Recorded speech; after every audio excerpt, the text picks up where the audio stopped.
these words. She said, well, let us not be seduced by thinking we'll be better if we forget. We'll be better if we remember. Absolutely. And we'll be stronger if we remember. I'm Mitch. And I'm Missy. We're co-workers. He's the boss, and we're married. And she's the boss. Together, we host Good Faith Weekly, a podcast on faith and culture. What could possibly go wrong? Tune in and find out. Missy.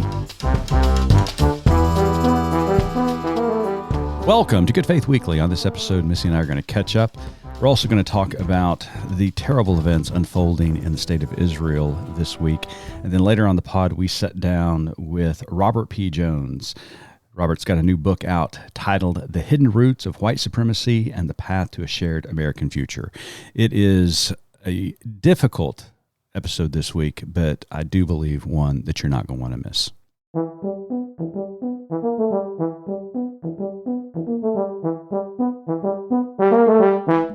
Hello there, Missy. Hey, how are you? I am not well. So, remember about a month ago when we were at an event that had an evening of spoken word and slam poetry? I do remember that. We were in Austin, Texas, yes. Okay, so do you remember, I seem to remember this happening and them telling us the rules because we're new to this type of event, right? Yeah. Apparently when someone is talking and saying something, right, anyone from the audience can say rewind. Yes. And they're forced to go back. Correct. And say something again, which was super fun, right? So right now, I just want to declare rewind. Yeah, no doubt. And I want to go back to last week's episode when the biggest drama we had to address was Kevin McCarthy being ousted as speaker. Exactly. Because what has taken place this week is just so unspeakable. It is. For anybody who has been living under a rock, everybody knows the headlines in the news this week was last Saturday, Hamas launched a barbaric attack against the people of Israel. And it was heinous, it was cowardice, and needs to be condemned in the most harshest manner. And so at Good Faith Media, we do so. It was evil incarnated. And what we're hearing, not only in those preliminary days immediately afterwards, but even we're almost a week out since the attack, it's just atrocious. I mean, the killing of children, the raping of women, the taking of hostages, it needs to be condemned at all levels from all peoples. And I do so in the strongest sense. Absolutely. So in trying to figure out what we can say off the cuff or talk about in this time, just kind of decided to go back to our articles that have come out this week and look at those and glean some wisdom from those. And in doing so, just decided, you know what? I think this is a good time to hear from our contributors and some of what they're saying. And so I pulled some quotes. I encourage everyone after this episode, if you haven't read these articles, to go read them. We have some brilliant and thoughtful minds contributing to our materials. And I'll start with an excerpt from the GFM, the Good Faith Media staff statement that we put out earlier this week. And just a couple of statements from that to set the tone. It says, people of good faith condemn acts of violence toward all people regardless of religious affiliation. We also recognize that conflict never occurs in a vacuum. It goes on to say, in the coming days, we will share thoughts from an array of voices on the recent events in the Middle East. We want these reflections to provoke curiosity, empathy, and kindle movements that lead to justice and peace.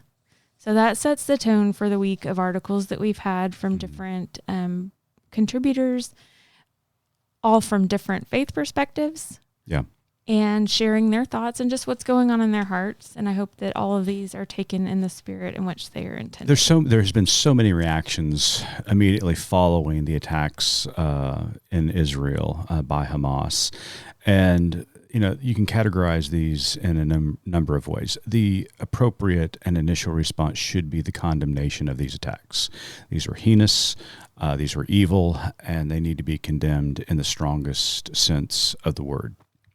Secondly, there needs to be some sympathy towards those who are suffering. There needs to be compassion. There needs to be love. There needs to be a shoulder to cry on and arms to fall into, because people, the Jewish people in particular, are hurting and are raw and have been victimized by these attacks.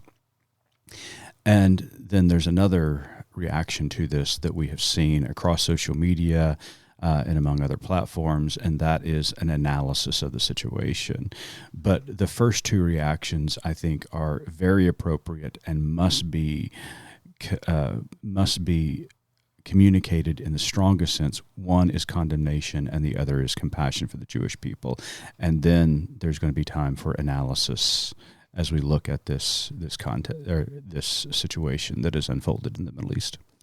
Right. So I'm going to read some excerpts from our contributors as they are, again, grieving with the people in the Middle East as they are trying to process some of whom have family over there they're trying to get in touch with. So I hope that you will take this in the spirit in which it is intended. So from Rabbi Jack Moline, he says, the people who crossed from Gaza into Israel with murderous intent were not soldiers. They were not militants. At best, they were terrorists. That is, intent on causing extreme fright in innocent people. And he goes on to say, we each have choices to make as this conflict unfolds, the first of which is life or death. There are many choices that follow, but they all flow from that first one. The choice of death means more and more death. The choice of life opens every other possibility. Therefore, choose life. From Miguel de la Torre, his article entitled A Violent Tale of Two Cities. He says, we misread the current situation if we believe that this display of violence only started on Saturday. It has been simmering for the past 75 years. Saturday's launching of rockets is not the start of violence, but its continuation. This leads us to ask, what is the root of this continuing violence? And he goes on to say, we can hope for peace, but can there ever truly be peace absent of justice? Which I think is an important thing to contemplate. And the thing I think we need to vocalize right now is that I don't believe any of our authors, anyone within the Good Faith Media ecosystem is trying to equivocate what happened Saturday with previous events in this conflict. Everybody that I know of has condemned these actions by Hamas as heinous and evil and barbaric, as they should. Those who are providing the analysis of the situation are trying to come to understand the environment in which this took place. Unfortunately, there are factions within any people group, and in this particular case, the Palestinians, Hamas, and other organizations who use violence to propagate their agenda. I would say the same thing about the state of Israel. I'd say the same thing about the United States of America, Christianity. I mean, any people group, there's a faction within those people groups that use violence as a means to make their point. And those people need to be denounced in every sense.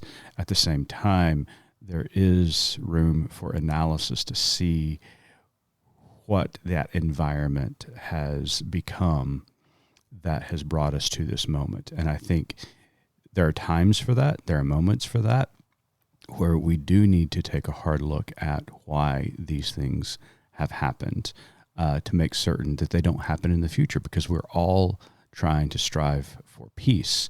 And as Miguel states in his article, you cannot have peace without justice. So we have to look at the situation while at the same time condemning strongly the acts of violence like we saw on Saturday.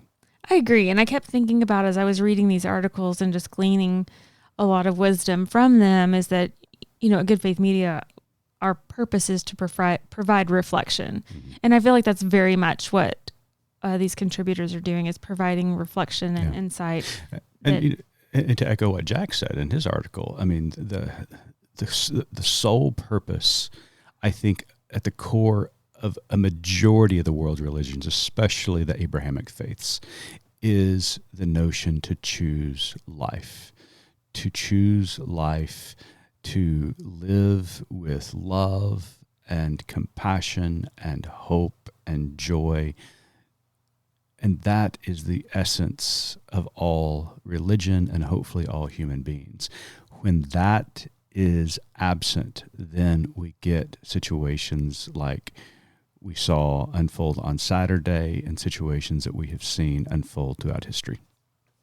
So I want to go on and read a couple of more quotes I've pulled, and one is from Rabbi Rachel Ain, who says, being a part of a faith community often means providing comfort to those in pain. Being Jewish means being part of not only a faith community, but also being part of a family and a global people. Mm. And I think that's so important for us to remember, to recognize that our faith communities dictate that we are also part of a global people. The thing I really liked about Rabbi Ain's quote is the fact that she says to be Jewish is to be human. And I've wrestled with this a lot, Missy. What is my top priority as a person of faith? Is it to be a Christian, or is it to be a good human being? And the older I get, and I hope wiser, I'm shifting that notion to be my responsibility is to be a good human being. Hopefully my Christian faith leads me to be a better human being, because I have to recognize we are in a global community filled with other human beings who follow other religions. So my top priority is truly to be the best human being I can possibly be. So put a pin in that, because we're going to get to your article in a minute. So I do want to talk about Imad and Chauncey's article that he wrote. He says, in allowing these atrocities to continue, we risk losing sight of the fact that all human beings have the right to live free from threats to their safety. We risk becoming blind to the reality that this is a multifaceted conflict where the actions of either side do not occur in a vacuum. We risk giving up on our goal of finding a path to justice and peace for the Palestinian people. And the deepest risk of all is the loss to our own humanity if we reduce the incalculable lives lost to simple collateral damage in a war 75 years in the making. And he says also in his article, is we hope for a time when peace and justice will flow through our lands. I was so interested to hear what our rabbi friends had to say this week. In the same light, I was also really interested to hear what Imad said, because Imad is a Palestinian refugee living here in the state of Oklahoma. And to know his story and to know him as a person makes me a better human being, because he could not condemn the actions that we have seen unfold on Saturday and previous actions by other groups more strongly. Mm-hmm. He condemns all violence. At the same time, he obviously has a special place for the Palestinian people because he is one. And he talks about their struggle, and he talks about their identity and their yearning for freedom and personhood and statehood. And it's a compelling story that he tells. And so these three voices in particular this week have spoken to me. Rabbi Jack Moline, Rabbi Rachel Ain, and Imad and Chauncey, all of them have spoken to me deeply, and I appreciate their words. So we're going to kind of end our opening segment, and I hope you don't mind, but I've pulled your article. I would suggest that everyone go and read all of these articles, but I've basically pulled the bulk of your article. You can either read it or I can. What would you prefer? I would rather you read it. Because I feel like it was well done. So well, thank you. Kudos to you. I have adapted a little bit for oratory here, but I do want to kind of wrap our conversation up with your words. And your article is entitled Rachel Weeps. And I will try to get through it. Hang on. The world is weeping at the loss of innocent lives in Israel and Gaza. Hamas's barbaric violence conducted on innocent and unsuspecting Israeli citizens is an affront to natural law and a violation of divine justice. Anyone, both Israeli and Palestinian sympathizers, must condemn such violence, no matter the perpetrators. And now that open war has broken out across the region, the real victims of this extended conflict will be the innocent Jewish and Palestinian families attempting to live out their lives in peace. For them, I weep. The echoes of these cries travel as far back as the Christian scriptures. The Gospel of Matthew recalls Herod, after receiving word from the Magi that the Jewish Messiah had possibly been born, issuing an edict to murder every male child under 2. As Mary, Joseph, and the baby Jesus fled to Egypt, Matthew quotes the prophet Jeremiah. A voice is heard in Ramah, weeping in great mourning, Rachel weeping for her children and refusing to be comforted because they are no more. While there have been varied responses to the attacks over the weekend, I remain spiritually numb to the reality of our existence. Like Rachel, I refuse to be comforted because I am, unfortunately, learning more and more about the bleakness of the world where I dwell. As a person of faith seeking to understand and advocate for all faiths, I remain appalled at the level of callousness among the faith community. There are moments when making a pointed argument is less important than offering a soft shoulder. Hearing from rabbis, imams, and Christian clerics, some are feeling abandoned by communities attempting to force them into a position that would require the dehumanization of other individuals. At this news, I keep hearing the reason behind Rachel's refusal to be comforted. Her children are no more. The innocent Jews murdered by Hamas this week are no more. The innocent Palestinians losing their lives to Israel's military response, they are no more. To the thousands of Jews, Muslims, and Christians who have died because of this long conflict, they are no more. For all of them, I weep. Reverend Dr. Martin Luther King Jr. once said, "Violence begets violence, hate begets hate, and toughness begets a greater toughness. It is all a descending spiral, and the end is destruction for everybody. Along the way of life, someone must have enough sense and morality to cut off the chain of hate." If any hope is left for this conflict, it will be in the emerging generations taking their sacred texts to heart and applying them to real-world circumstances. For too long, we have given lip service, doing little to quell the violence and death we witness. For too long, we have clung to religious dogmas as though the divine cared about our temporal sectarianism. The time has come for peace-loving and justice-seeking people of faith to solidify our efforts to bring about a world all our faiths demand, one of love, justice, and hope for everyone. Who will wipe away Rachel's tears and calm her soul? Who will offer her the alternative the world needs, peace, shalom, and salam? Until someone or some people, and I will add, until we step up, then we will continue to weep with her. This week, the only prayers I can offer are my tears for everybody. And that sometimes is the only thing that we can do as people of faith. Right. Because we stand at these moments of darkness and wonder what the future holds. And so as we weep, we do look towards the horizon, hoping that a sunrise is possible. But right now, it's difficult to see it. But we hope for it. I agree. Well, it's been a very heavy week. Our thoughts and good wishes and well wishes are for everybody.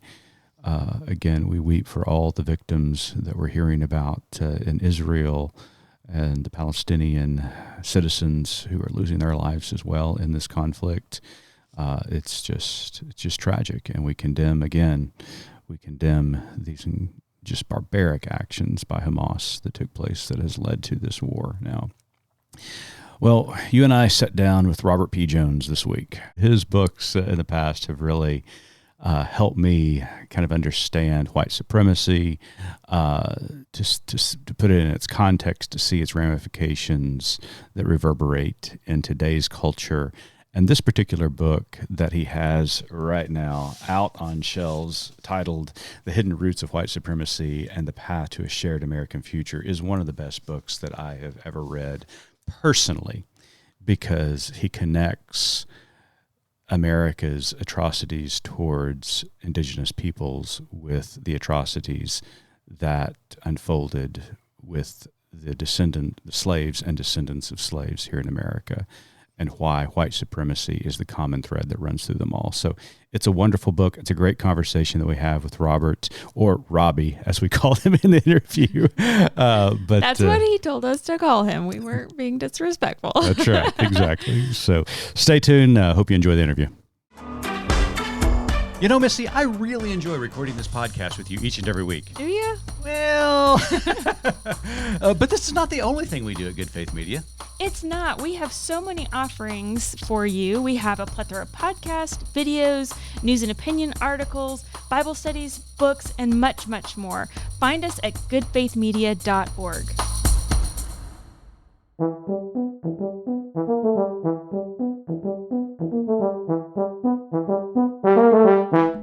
Welcome back to Good Faith Weekly. On this episode, we've got a very special guest with us. Robert P. Jones is the president and founder of Public Religion Research Institute, PRRI. He is the author of the New York Times bestseller, The Hidden Roots of White Supremacy and the Path to a Shared American Future, as well as White Too Long, The Legacy of White Supremacy in American Christianity. He is also the author of The End of White Christian America. His newest book, The Hidden Roots of White Supremacy and the Path to a Shared American Future, is available wherever you purchase reading materials. Robert, welcome to Good Faith Weekly. Thanks for having me. Well, we are just delighted that you're here. I have a hard copy of the book. I've also downloaded the book. I've listened to it twice, and he's not kidding. I'm not kidding. And worked through the hard copy. I just noticed that you've got 1,000 stickies, and you've listened to it twice. Yeah, absolutely. Wow. All right. So this is just, this really struck a chord with me. I've read all of your other previous books. They were outstanding. But this one in particular, because of my heritage and ancestry as a Muskogee Creek, really, really resonated with me. So I've been so excited. Missy can testify. I've been so excited about this interview this week. So let's begin. We have admired your work and at PRRI for so long, and your previous books, and your new book, The Hidden Roots of White Supremacy and the Path to a Shared American Future, digs deeper into the issue of white supremacy in this country and its legacy. But before we get into white supremacy's theological and political underpinnings, let's point out some obvious, even though ignored, realities. Before European colonialism, there were thriving cultures around the world. Can you speak on why you think those of us who are descendants of European lineage often devalue or outright ignore pre-colonial history in other parts of the world? Yeah, you don't say. There were people here. Wait, what? Yeah, I don't know. Did you watch Res Dogs on FX? I have not. Oh my gosh, we don't have Hulu. It's so good. Sterling Harjo, who's Muskogee Creek, is the writer, creator, and director of it. Yeah. And the home that one of the kids lives in, its address, hand to God, is 1491. So, it's just fantastic. So sorry, I didn't mean to interrupt. No, I mean, it's interesting, when you look back at, and I should say one of the growing edges for me in this book was to really lean into that interaction, kind of early interactions between Europeans and the indigenous people on this continent, and to try to better understand, what that was like. I mean, there were cities here in the Americas that were bigger than London. Right. And would dwarf, Paris and other kinds of cities that we think of as these bastions of European civilization. But, when you read Columbus's remarks of many other early European explorers, what you hear them saying is like, these people have no religion. These people have no, civilization. And there's this kind of just this, and the land was talked about as kind of the Garden of Eden, or as terra nullis, like literally empty land, is the way that many people were from Europe were referring to it. So there was, from the beginning, I think, a devaluing. Well, first of all, we should just kind of realize that the early explorers had no idea where they were. Columbus thought he was in Asia, right, when he arrived here. Went until his third voyage, in fact, that he figures out, oh, actually, this is a new land that we don't have mapped here. But I think there was just this tendency to, it was to see Europe as the center of the world. It was the only place that had civilization in the minds of Europeans. And so that was the worldview that came to it. And really, even my own upbringing. I mean, so I went to, I grew up in Jackson, Mississippi, went to public schools in Jackson, Mississippi, got almost no Native American history to speak of in my public school education. Got some, spotty stuff on the Civil War and some on the Civil Rights Movement. Not much, actually, but virtually nothing on the Native American, despite the fact that the local college I went to, our mascot, the Choctaws, right? Right. But yet, no history of kind of that the land the college was sitting on, right, was Choctaw land, right, before the Trail of Tears. Right. So, Robbie, let's talk a minute about the doctrine of discovery. I want to say, first of all, I feel bad that this was something, a concept that came into my purview later in life. Like you said, we didn't really learn about this in history class, maybe other than a term in the glossary or something. And you mentioned in the beginning of the book that this was something you also did not really learn about. I believe maybe it was seminary even. Am I remembering that right when it came into your purview? But here's the thing that got me. When you said the Pope, when he was being interviewed by the indigenous woman, and she mentioned doctrine of discovery, and he said, I don't understand what that is. I was floored by that. So let's take a minute understanding that so many of us, even if like me, I'd heard the term but didn't fully understand it and how it permeates everything. So pretend I'm the Pope. Tell me about doctrine of discovery. All right. Yeah. Well, yeah, you're right. It's also something. So I have a PhD in religion. I have a seminary degree.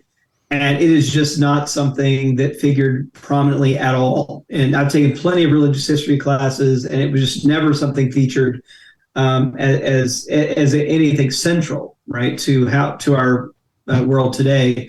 So the doctrine of discovery is a term that really is describing a set of papal documents in the late 1400s. So the documents, the kind of principal ones, are between 1452 and 1493. They're issued by the head of the Western Christian Church. At that time, it's worth remembering this is before the Protestant Reformation, so there are no Protestants in the world. It's before the break of the Church of England with the Catholic Church, so there are no Anglicans in the world. All of Western Christianity is essentially Catholic, and the head of all of Western European Christianity is the Pope in Rome.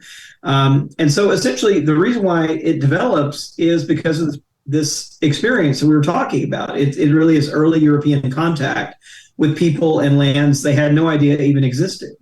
And so this presented some political conundrums, and it presented some moral and religious and theological conundrums. So what do we do? As what Europeans what's our responsibility toward these people? And it turns out that so they turned to the highest authority, moral and religious authority that existed. They turned to the Vatican, the Pope, and there began to be this development of theology. It was really a new theology for the quote unquote new world, and it was essentially answering the question: what rights do the people of those lands have that European Christians are bound to respect? And it's, you can read them. There's actually a good website called thedoctrineofdiscovery.org that you can go and read the documents for yourself, and you can read them in Latin if you can, or you can read them in English. So they have all the kind of formal theological constructs, but they really boil down to something quite simple. And it turns out that the criteria for answering that question of what rights these newly discovered people had that Europeans were bound to respect came down to one simple criteria, and that is, are they Christian? And if the answer to that was no, then they were to be considered, quote unquote, enemies of Christ. and as enemies of Christ, then their land could be taken, their goods could be stolen, and if they resisted, they could be killed, or in the words of the document itself, of one of these papal bulls themselves, the Europeans had permission to reduce their persons to perpetual slavery. Right, that is from the hand of the head of the Western Christian Church. So all that means that this theology that developed, it was basically a theology of conquest, and it developed, and it means that is what really set the moral compass for the version of Christianity that landed on these shores. One of the things I really appreciated about the book, especially the introductory chapters of the book, is that you not only outline this doctrine of discovery and its origins, but you also kind of measure it against some very important dates that what we would define as the creation of this American experiment that we're all a part of. So you mentioned those years, 1491 to 1493 in particular, but then also you talk about the 1619 Project, as well as 1776 and the Revolution, the American Revolution here. What is interesting to me about all three of those dates, whether it is Columbus landing on the shores of the Bahamas, or 1619 or 1776, the reality is the doctrine of discovery influenced each and every one of those moments. And still does. No, that's right. Yeah. No, that's right. As I said, it really did set the kind of moral and religious orientation of Europeans from the get-go, right? So whether we're talking about the transatlantic slave trade, which the 1619 Project centered, and its kind of argument about how we should think about the beginnings of the country, or even 1776, right? We think about the Declaration of Independence, as this document that has all these kind of, rightly has these principles we should be very proud of in the document. But, you can't get through reading that document without reading a complaint about the merciless savages, right, that are here in this country. And that's the way indigenous people are talked about in the Declaration of Independence, right? So it's there. It's there in the Constitution, just a little more than a decade later, where Indians are like, that's the word used. Indians are explicitly excluded from the rights, in the Constitution. So yeah, it's a kind of moral and religious attitude, but then gets infused into our legal documents, our cultural documents. It's really shot through with this idea of the doctrine of discovery. Yeah. Well, as informative as this first part of the book is, the real eye-opening moments of the book come in the three set of sections following that introduction. And you brilliantly connect the treatment of Americans' indigenous peoples with its treatment of African descendants. So let's begin with the first set of stories you bring to light, the treatment of indigenous peoples along the Mississippi Delta and the murder of Emmett Till. How did the 1830 Indian Removal Act lead to the murder of Emmett Till in 1955? Yeah, well, it's one of the things I try to do in the book is to hold these stories together, because we so often have kind of African American history over here and Native American history. Right. Even when we have it, it's way over there, and we don't really see the interconnections between the two. And I think one of the things that does is it prevents the real connective tissue, is the way that European Christians operated and behaved vis-a-vis these two people, and you can start to see some very similarities. So, in Mississippi, if you kind of think about going backwards and you ask, well, how do we get to a society that thinks it's okay and actually acquits two murderers of a 14-year-old African-American boy, for whistling at a white woman at a store, and tortured and killed him, and a jury of white men acquits the two killers, within just a little over an hour's time of deliberation. Like, how do we get to a society where that's even possible? And so we kind of you wind your way back, so you get to Jim Crow, right, and the kind of segregation and that preservation of this kind of white and Christian hierarchical society, with people who are white and Christian on top and everybody else below there. But if you keep going back, right, you get to the Civil War and enslavement, But if you keep moving, and that's where I think often history stops there. But if you keep moving, you get to the 1830s, and the forced removal of the Choctaw and the Creek and the Chickasaw from Mississippi there. And it's even in some of our most prominent documents and books that we still read, like Alexis de Tocqueville's Democracy in America, right? That gets assigned still in graduate schools all over the place. I read it in graduate school, but what was not assigned was the sections where he talks about the Trail of Tears. He was actually in Mississippi and witnessed this forced removal, and he says, like, the sufferings, I have not the power to communicate. It was so horrific a scene. It was dead of winter, no provisions, people being kind of forcibly marched and then loaded onto steamboats, pushed across the Mississippi River to Oklahoma, from Mississippi. So, what's linking all that together is this sense of European Christian chosenness, right? That these lands were destined by God to be a kind of promised land for European Christians. So it justifies the genocide and forced removal of indigenous people. It justifies the kidnapping and enslavement and the capture of labor of Africans. And it justifies Jim Crow and ultimately the killing of Emmett Till. Yeah. So, Robbie, the next kind of section, you point out something that I had never realized before and I'm still scratching my head a bit about, but you talk about President Abraham Lincoln's tenure and him signing the execution order for 39 Dakota men within 1 month of signing the Emancipation Proclamation Order of 1863. So my first question is, make it make sense.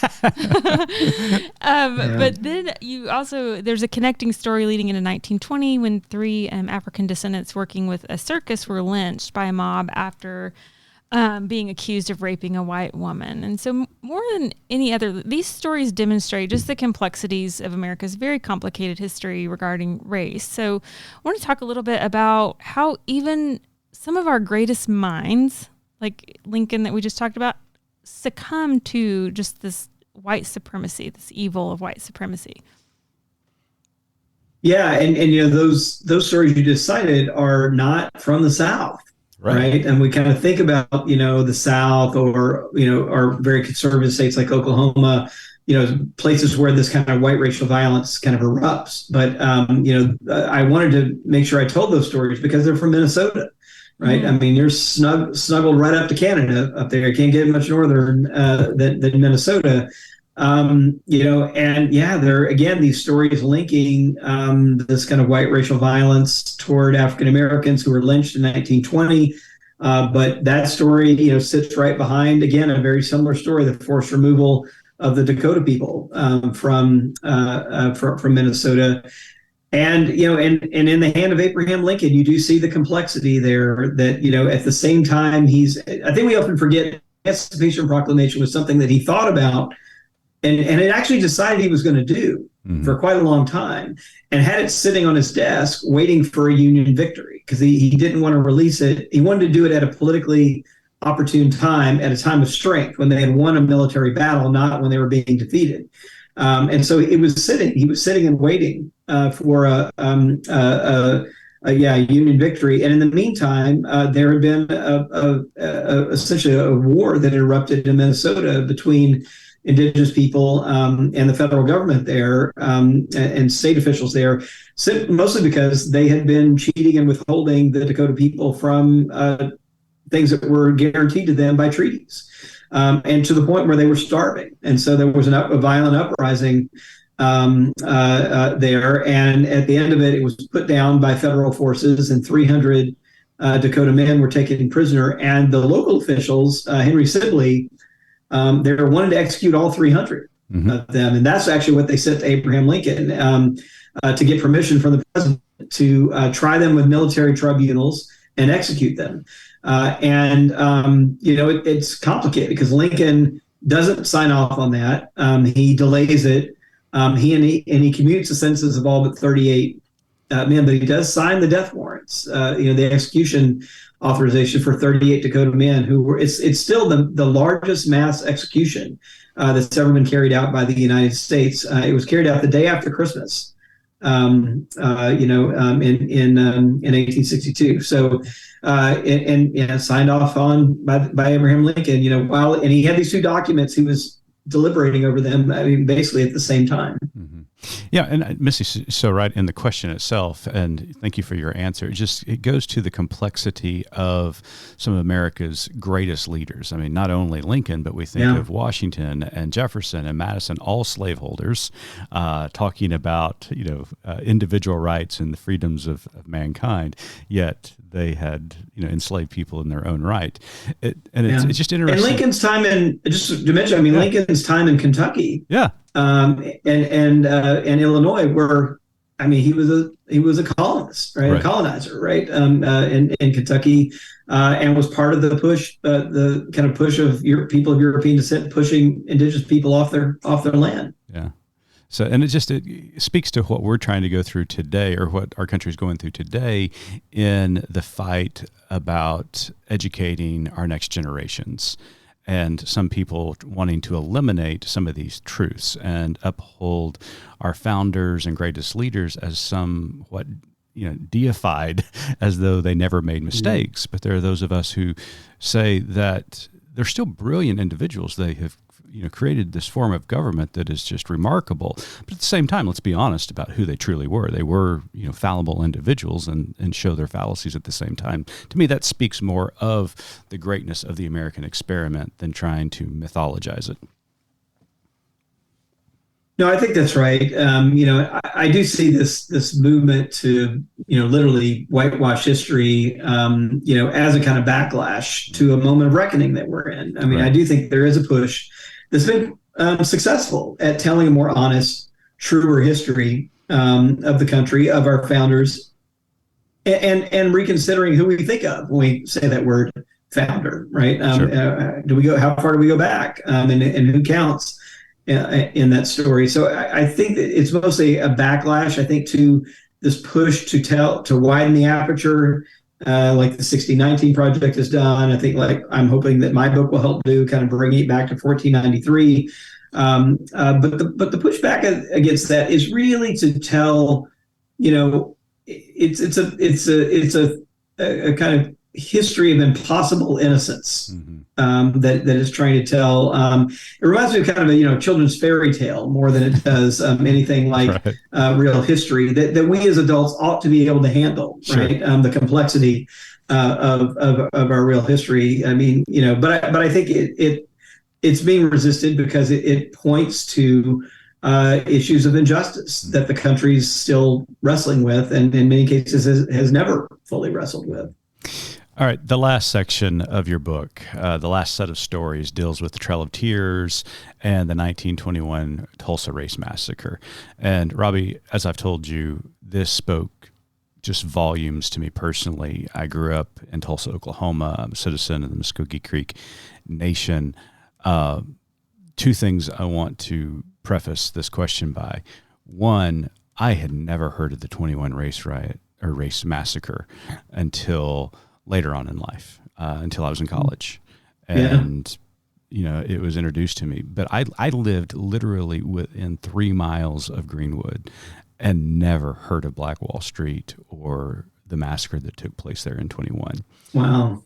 Also, as a citizen of the Muskogee Creek Nation, my great-grandmother and her sister, and our audience knows the story, were taken to the boarding school at Chilocco in northern Oklahoma, away from their kids, and they experienced all the atrocities that we've heard about from those boarding schools during the 19-teens and 20s.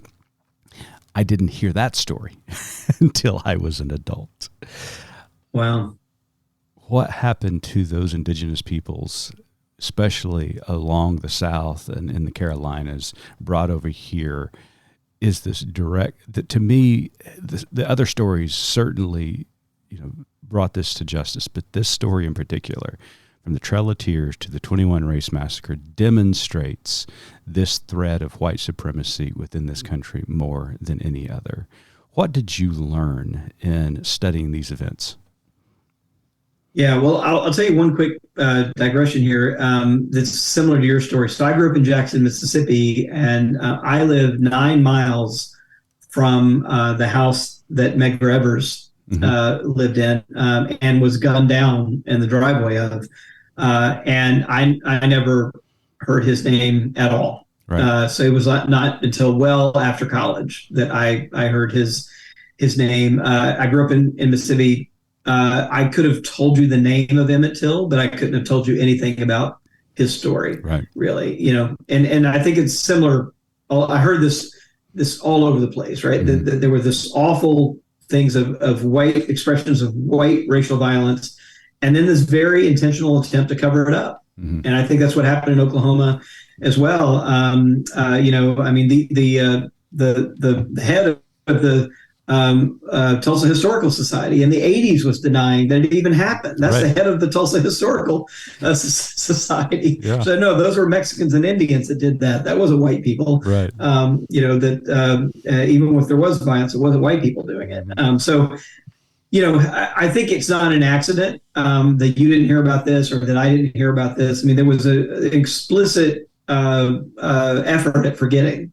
That has taken place, and now I think there's an explicit effort at remembering here, and that's kind of what I'm hoping to lean into. And I like you, I didn't grow up hearing about the Tulsa Race Massacre either. It wasn't really until it was starting to make national headlines ahead of the 100th anniversary that it really hit my radar screen as well. And then even then, I didn't know the story that happened right up the road of the Reign of Terror among the Osage. Right. We're about to have a whole movie. The country will know that story. Yes, very they well. Read the book Killers of the Flower Moon. They'll know it when the big blockbuster movie is out next week. It's really, it's very, very soon.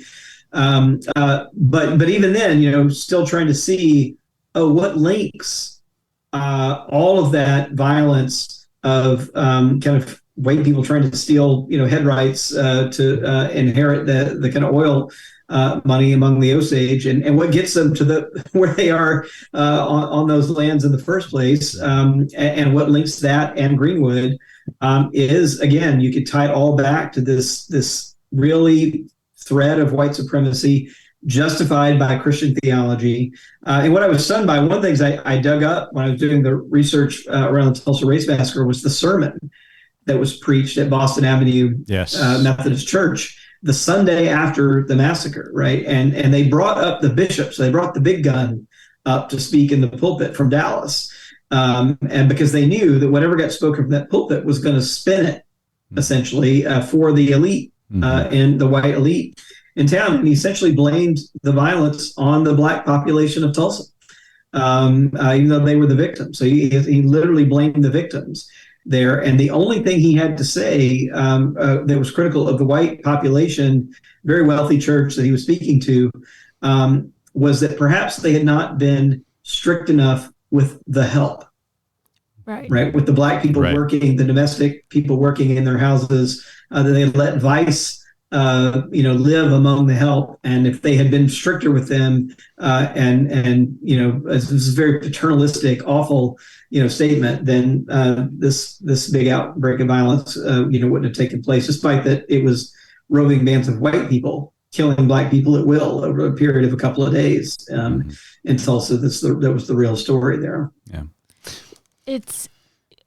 Listening to that sermon, because I listened to the audiobook, was so cringy and very difficult to reckon with. But like I think you mentioned in the book, that sermon and that narrative just became interwoven and became the narrative of that entire time. The mayor picked it up. Yeah. And, when we went over to Tulsa for the 100th anniversary of the massacre and just looking around and even, talking to his family members. And once you ask questions, then they'll say, oh, yeah, I remember this, that, and there were still family members who remember hearing stories of folks fleeing Tulsa during that time. Yeah. And you just, I don't have the answer as to why those stories weren't talked about even amongst family members. I know why the black community didn't. It was for fear.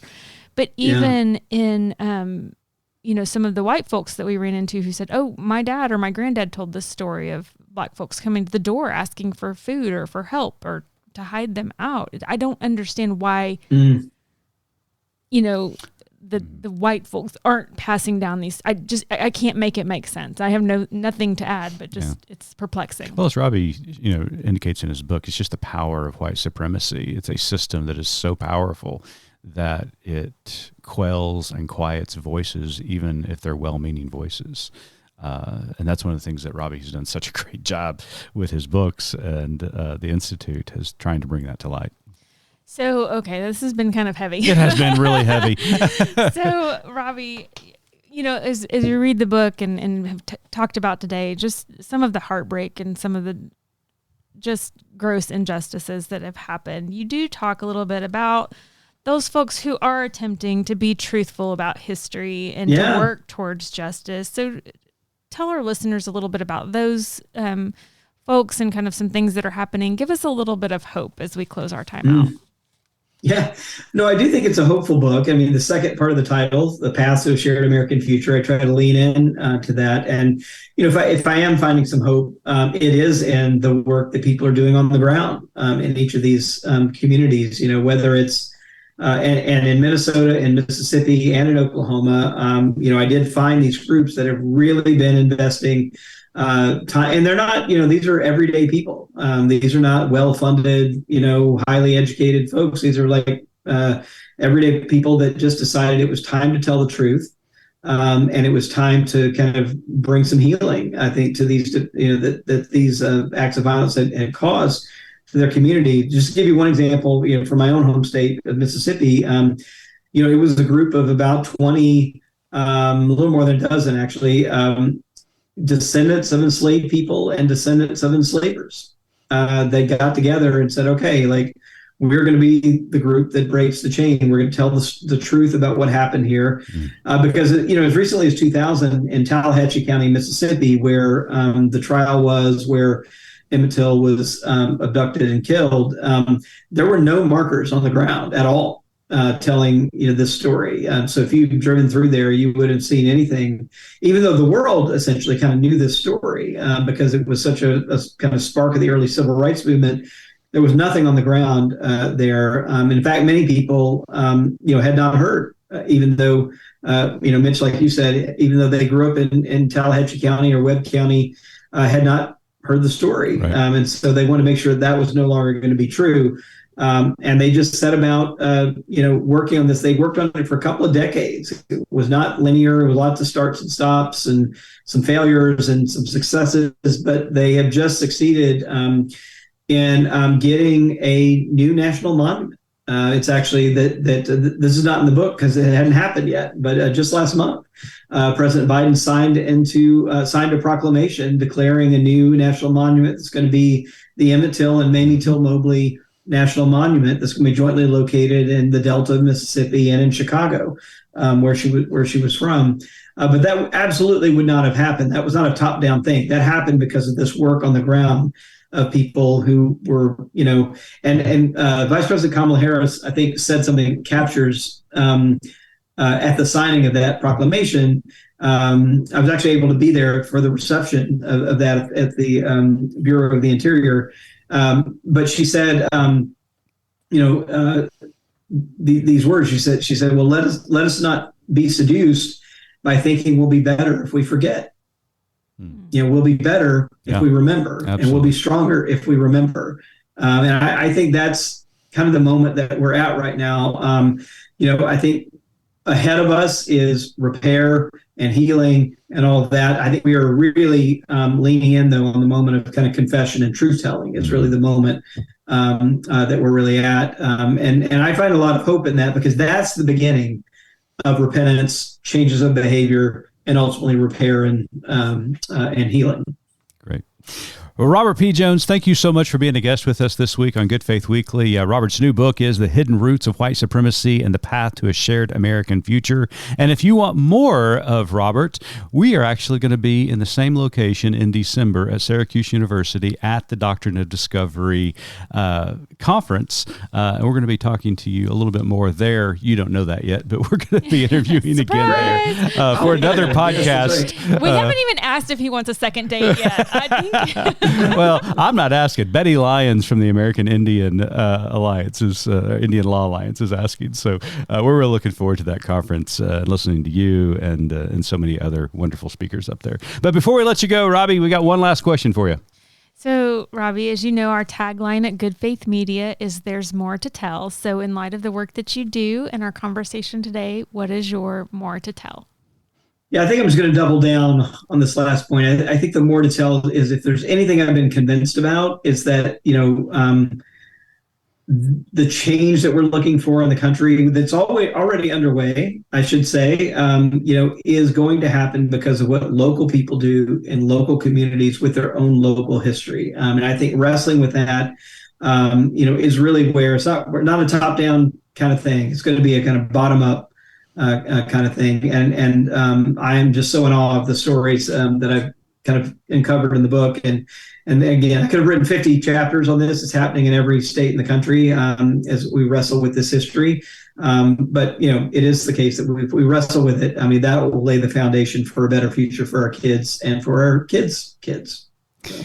Well, Robbie, thank you so much for joining us this week. Congratulations on the book. It is absolutely spectacular, and you are welcome back to Good Faith Weekly anytime, my friend. Thank you. Really enjoyed the conversation.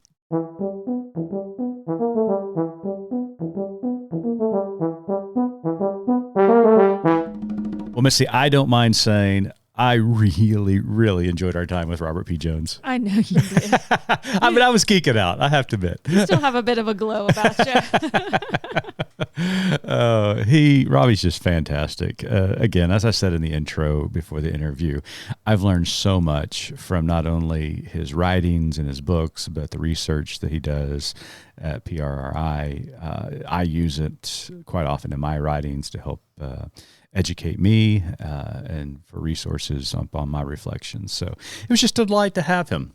It really was. I know we've talked about this with previous guests who write about, racism and the indigenous peoples. Mm-hmm.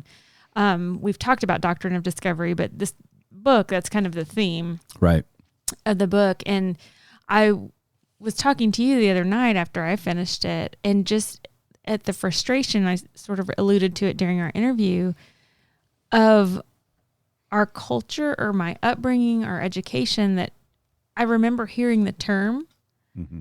but it's never fully been acknowledged, at least educationally, of how this permeates every single fabric of our being as a nation. Mm-hmm. And once you look, and that's one thing I think he does such a great job of, is looking at through this lens and weaving and showing us how this really permeates everything. Yeah. And that was interesting because, I had heard mention of Doctrine of Discovery growing up a little bit, never the term itself, but there's always the idea of Doctrine of Discovery, growing up as an indigenous person in Oklahoma. You hear, a lot of rhetoric about the superiority of the Christian faith and the white culture and blah, blah, blah. And quite simply, I am a product of that. I mean, my mother is Anglo descent. My father is native descent. And so trying to figure out where I belonged in that world and feeling pretty, very much stuck in that, pulled in two different directions. And so what I appreciated about the book was just the honesty and openness about telling these stories, because there wasn't an honesty and openness in these stories growing up. Just didn't hear about. And you lived right by one major event of the last, I guess when you were in school, that would have been 60 years prior, mm-hmm. not even 100 years prior. Right. So, okay, if you're, I don't understand how that got completely overlooked in your school, in your city. But I white supremacy. But I mean, right. You know what I mean? How did that... But I'll also say this, a lot of times just growing up in Tulsa in the proximity of Greenwood and not hearing that story told as an adult, I didn't hear the story of Bloody Sunday until I was an adult. Mm. I mean, as far as the civil rights movement was concerned, I knew about Rosa Parks, and I knew about MLK. Right. And I knew they killed MLK. That's pretty much all I knew. Wow. And so when we talk about the whitewashing of history, it's a real thing. I mean, it is a true real thing because, nobody ever stopped to consider the idea of America was built on stolen lands and the genocide of an entire people. Mm-hmm. No one ever stopped to tell me, you know what, this incredible capitalistic society that we live in and these cities of industry, as well as the revered farming industry, agricultural industry of America, it was all done by stolen labor. Mm-hmm.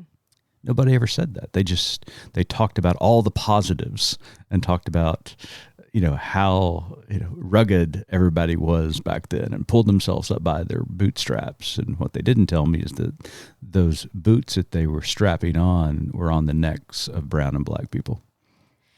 It's funny, as you were talking about history, and I did not grow up in Oklahoma. You did. We know you grew up in Texas, right? The Republic of Texas. I'm not saying it's much better. What I am going to say is that our two children grew up in Oklahoma in the school system here. Mm-hmm. And now just connecting that, there was only one semester of Oklahoma history taught our kids in school. Mm-hmm. And, I remember people saying, oh, well, Oklahoma's only been a state, for 100 years. 100 years. So there's really not much to tell.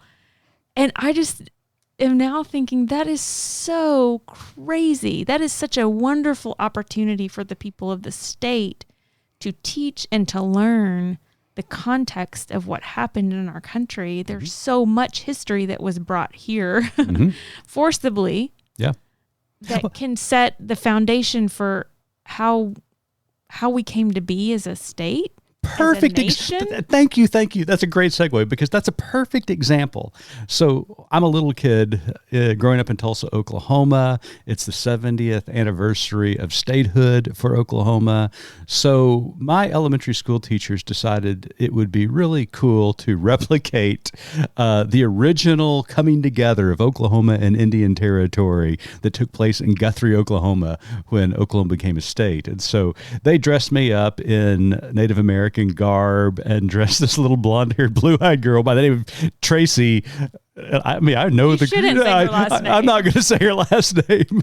Dressed her up in this prairie white dress, and we had this faux wedding in front of hundreds of our students to celebrate the coming together of Oklahoma and Indian Territory for the Oklahoma statehood.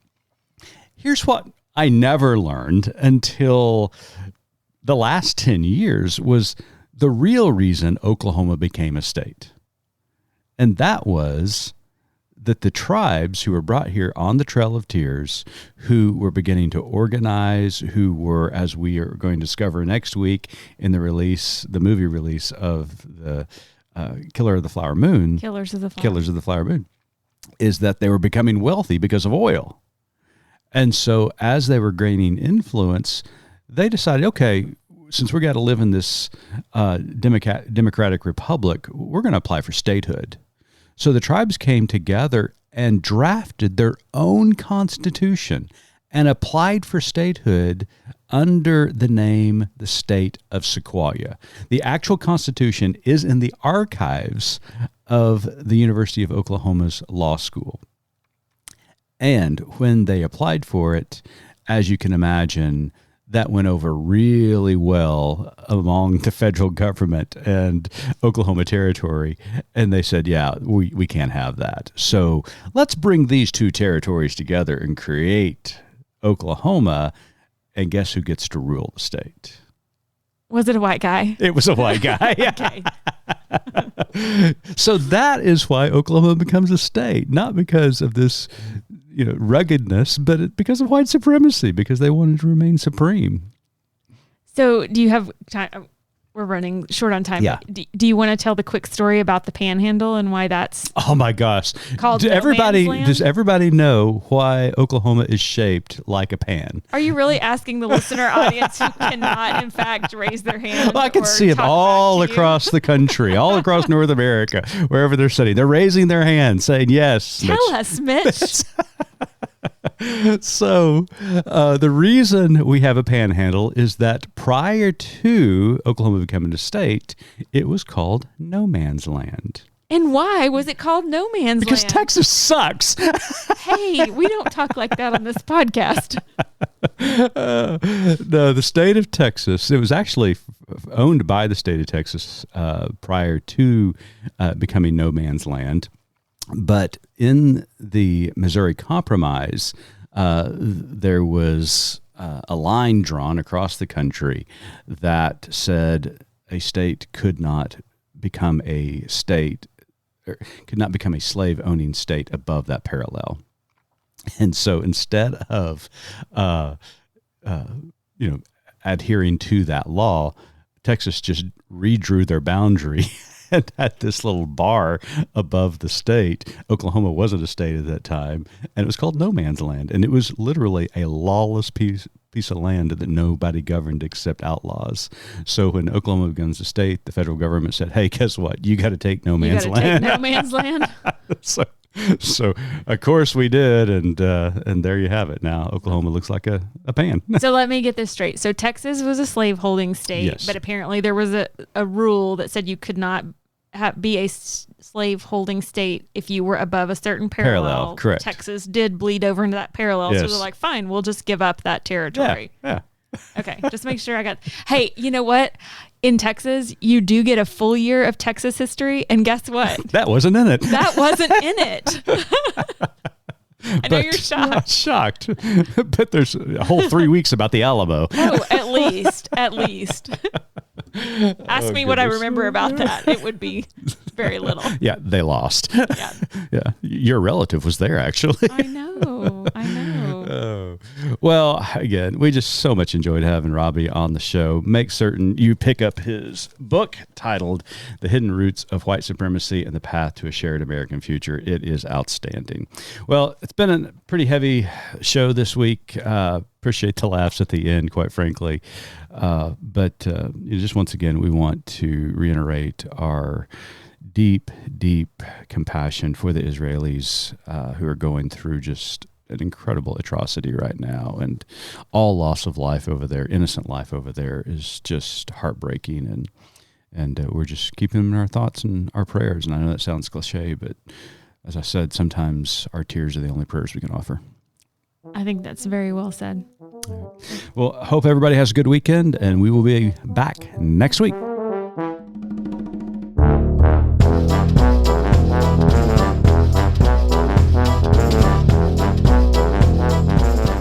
You've been listening to Good Faith Weekly, hosted by Mitch and Missy Randall. This weekly podcast from Good Faith Media discusses matters of faith and culture. Subscribe wherever you get your podcast and give us a like and a glowing review. We produce the podcast out of Norman, Oklahoma. Our music comes from Pond 5. And we're supported by listeners like you. Learn more about us at goodfaithmedia.org.